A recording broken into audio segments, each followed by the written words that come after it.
guys ready to rock? Yep. Okay, it's kind of good to get back into the routine of just how the weeks go. You know, when you have a bye week, it's a little bit different. And so the routine felt good for us this week. You know, the Monday coming back off the game, really kind of physical, tough Tuesday, start to sharpen things up Wednesday, and then a really clean Thursday, you know, the day before the ball game. So all in all, I like the trajectory of where we're headed, of how the practice week has gone.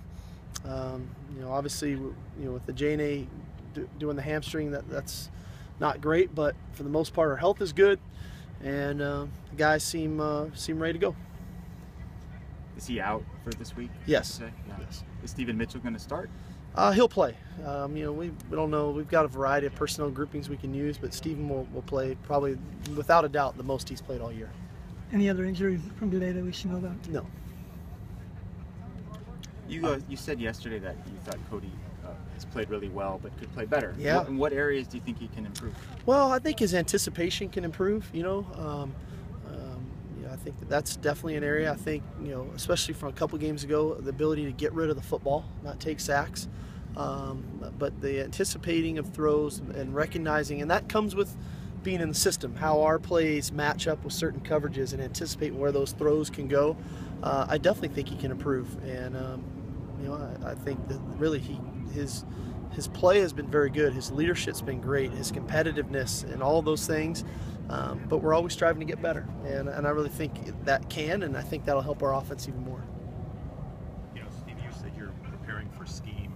Have you been in situations as a head coach where, you know, a quarterback is, whether he's going to play or not, is up in the air, and then the guy does play, and how did you react? Is it kind of like, oh my gosh, the guy, he's here, or? No, I don't feel like it's a gosh, he's here or anything. You know, I've had it both ways. I mean, different guys and different schemes.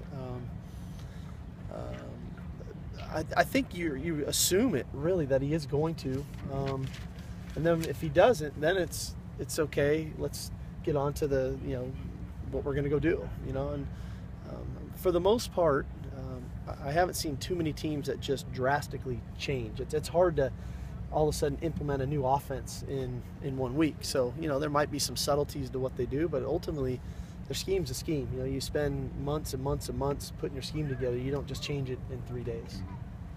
Other teams do have extra days to change it for you. Yeah. What have you done this week to try to deter your team from committing so many penalties?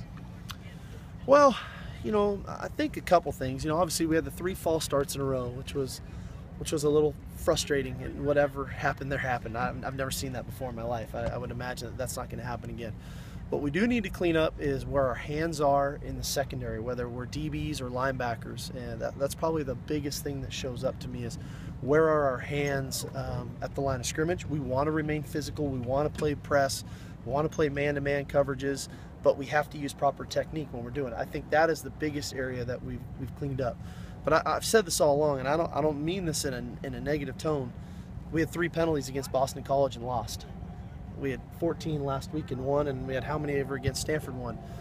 When you look at the stats and you look at turnover margin, you look at red zone efficiency, you look at third down conversion rates, you look at average yards per play, you look at explosive plays, those stats are a lot more direct you into who won and who lost the game than penalties.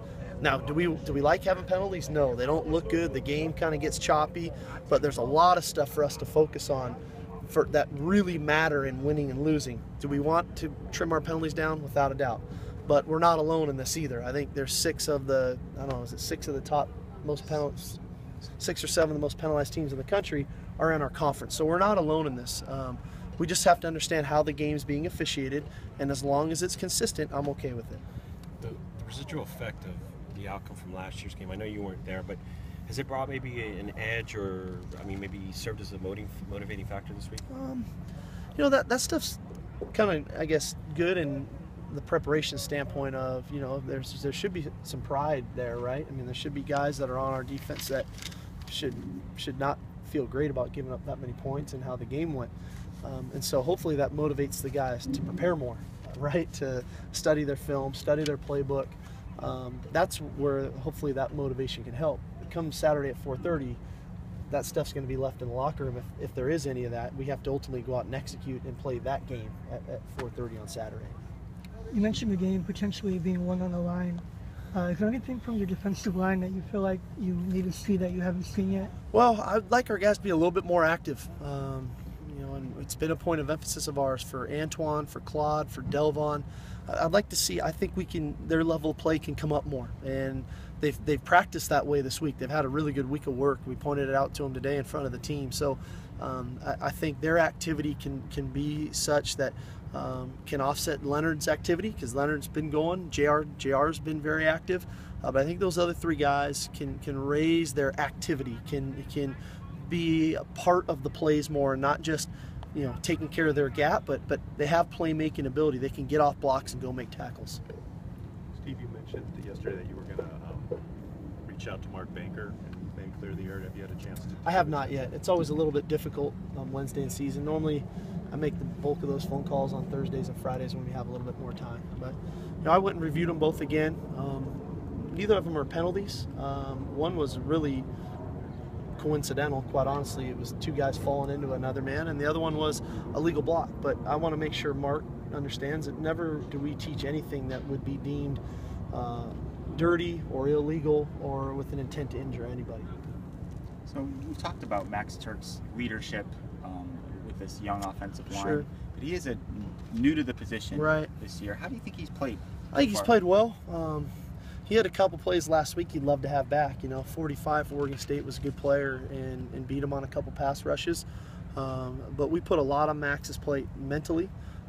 We put a lot on his plate physically. He's an athletic guy playing center. We started pulling him more last week. You saw him getting around, pulling and getting in front of people. So as much as, again, the youth we have on the O-line with the other positions, the position for Max, he's really young at it as well. So again, as I've said, we're a work in progress, but I've been really impressed with Max's leadership, his level of play, and his command of what we're doing up front. It's not an easy thing to do.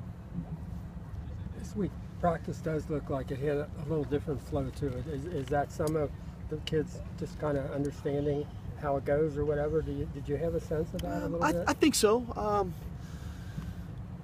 Coming out of the game a few weeks ago, obviously there was a level of frustration, and you go into a bye week, and so there's a different flow to a bye week practice and what we're working on. Then you're into the game week, but it is a little bit of a different week, and then you go out and you get a win, and I think the guys see the return on their investment in a really good week of practice. You go out and play well, and I think they wanted to come back and kind of recreate it that way and really have, like you said, a good flow to it. Really focused when it's time to focus in the teach periods of the walkthroughs, and then when it was time to compete against ones-on-ones to play at a high level with good energy. And the end result is it was a good week of practice. As I've said before, that doesn't automatically mean we go out and play really good either. There's work to be done here in the next 48 hours and to get us mentally prepared to play and emotionally prepared to play. But I'm pleased Thursday at 10:30, of what we've done so far this week. Do one more. Do you think that you're going to get a better version of the Arizona State defense, kind of like how your defense played a lot I'm better sure. after the Boston College game? Without a doubt. They're a prideful group, and Coach Graham's a heck of a coach. He's a defensive coach. And it's like anything. When you have things to get fixed, good coaches fix them. And they'll be ready to play. We know they're going to get their best shot. And as I've said before, we need to make sure they get our best shot.